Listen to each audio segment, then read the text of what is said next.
วเถาพี่น้องลมแล้วก็ลุกบุขึ้นเลยพี่น้องเลย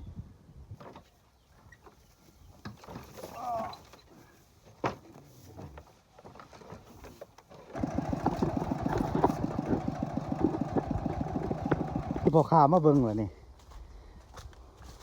อ้าวเบิ้ง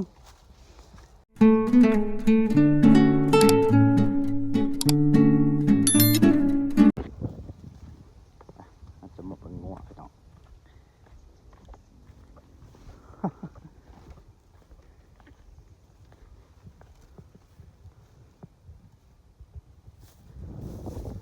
งัวเถาพี่น้อง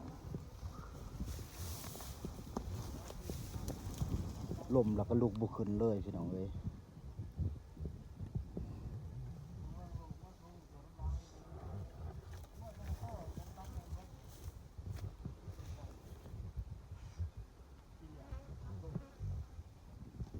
รถไทยเฮา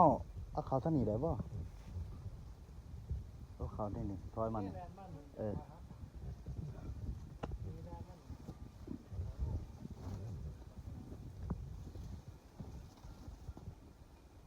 เบิ่งหนู สภาพมันเฒ่าแห้ง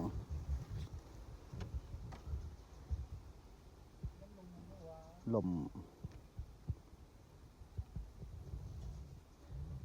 กระบุ้มแห้งลูก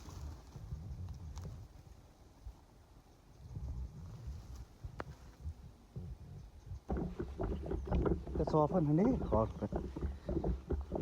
จะเอางัวขึ้นรถพี่น้องบาดนี้ไม่ยอม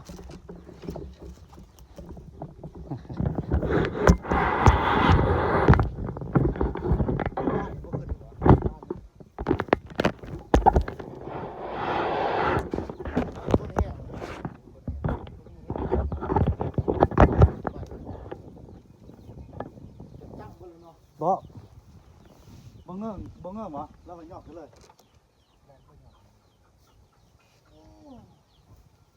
โอ้โหจอดกิโลหมอกเขียนแค่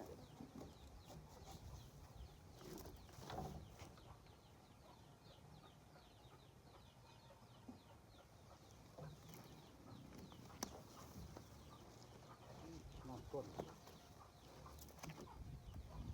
มันจะชุดจะมาจากบื้นลูกเลยที่มันขัดจะแบบ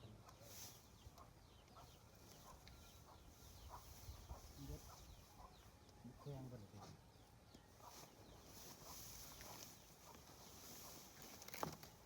คือเท่าที่เอามา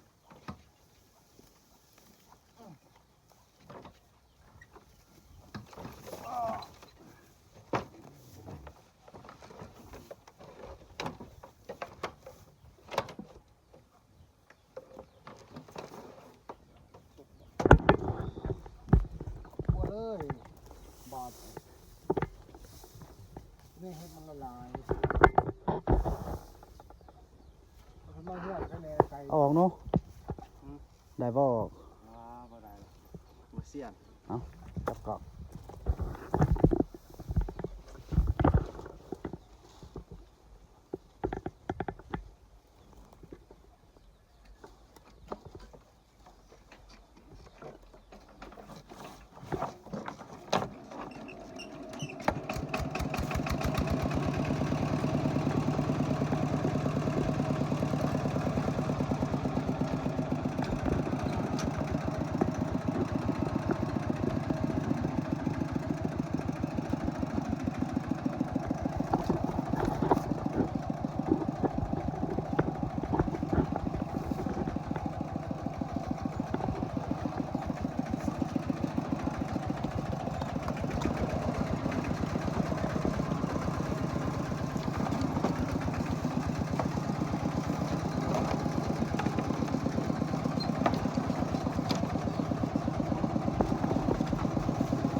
มาเลยนะเนี่ย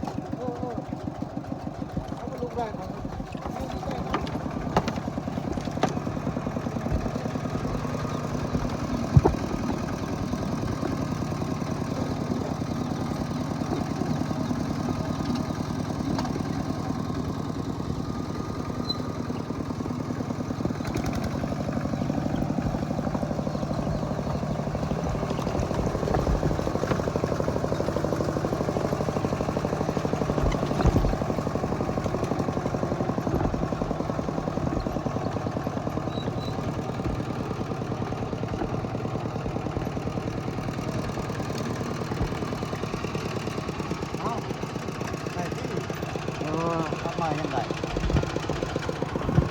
ตับพี่น้อง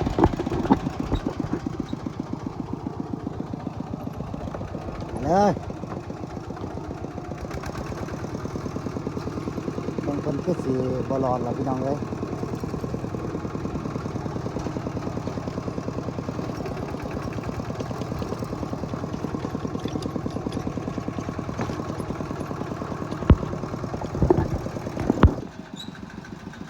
เอามาปลาไปเฮือนลง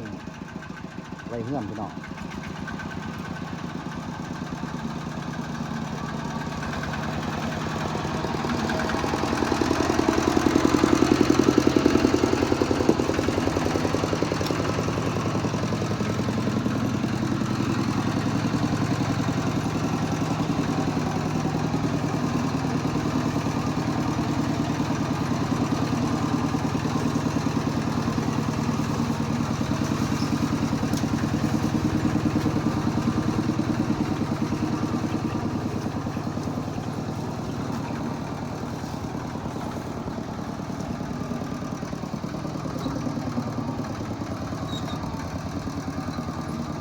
ลงไปห่มเลยล่ะ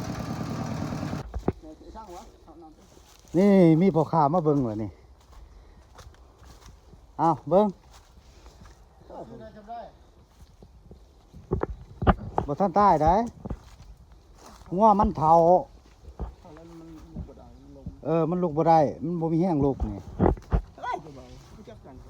ฮะ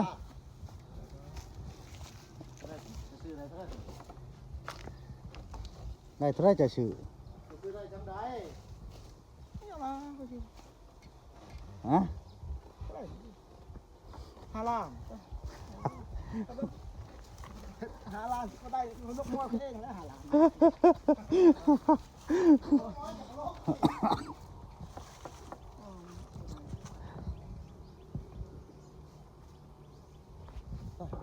ยางเลยนี่คือเสือคมใหญ่ นั่นแหละ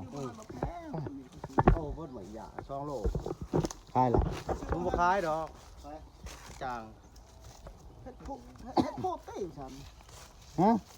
โพดเฮ็ดโพดเพิ่มไล่จะบอกเฮ็ดเสีย ว่าจะเอาไปโต้แล้วนะ โตนั่นแล้วใช่ป่ะวะ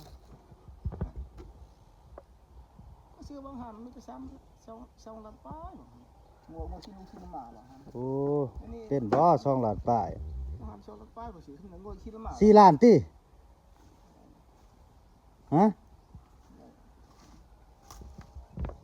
เท่าไรสิเอาซะจะกล้าเอาเท่าไรซั่นน่ะ ก็ไม่ก็ชั้น2 ล้านป้าย โอ้บ่โพด 2 ล้านป้ายสิครับ2 ล้าน 9 3 ล้านเลยที่คือ2 ล้าน 9 เอา3 ล้านไปฮะ 3 ล้าน บ่ได้บ่ หัวนึงงัวมันเข่า ก็เข้าใจแล้วงัวเฒ่ามันบ่มีแห้งลูก สิบ่มีดอก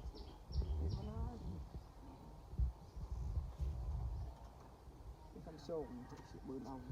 3 ล้านเขาไปส่งคู่เฮือนโลด กำลังให้งัวถึงนะไอ้บ่ได้ประจำอย่าง เอาบ่เขาไปส่งหอนเฮือนจะโลดบริการหอนเฮือนเจ้า 4 ล้าน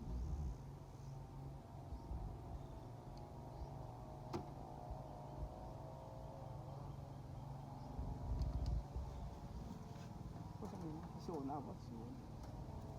โอ้ยสาขาจะลายอยู่ดอก เบิดแต่เสียงมัน อืมพี่ช่าง เขาจะพาไปโชว์ แต่เงินก็ว่าบ่เป็น เป็นนะ แต่หัวจะขายได้ล้านนึงเลยหัวมัน กลัวจะมีได้ที่หลัง บ่ได้ยินเสียงหัวนี่ ได้เนาะ หัวสิผู้ค้าลังนี่ผู้ค้าไหน อันนี้พบกัน ตายมีช่วงไว้ แล้วพบกันเอาเลยคน ยังหายใจอยู่นี่เดี๋ยวผมว่ามัน บัทันตานะมันบัทันงัวมันบ่มีแห้งมันเบิดแห้ง เอากูบักไปโอ้ใช่ไหมไปดิเอากันไปเอาพบกันไป โอ้ยไปบอกอาสุกอีกเอ้ย วัวนะครับวัววันนี้เขาก็มักกินตั้งแต่ดังวัววัวต้องค่อยโดดจังอะไรคนเบาจังอะไรคน เป็นจะได้บ่มากิน ก็จังนะตัวมามามูนโอเควัวนี่เขาไม่อยากจะยิงวัวกับแบ่บ่ดีคนที่บ้านอยากเจอได้ เป็นจะได้ พญาคือพญกนะ ยาใช่ไหม มันบ่แม่นงัวพญา เขาท มันงัวจอยมันล้มมันบ่มีแห้งสิลุกขึ้นมันงัวเฒ่า ไว้แต่เราจะมาเนาะ ไม่ทางมึงคือทางเลยเหล็กซ้ามาเลยวิทย์วันทางโง่อะ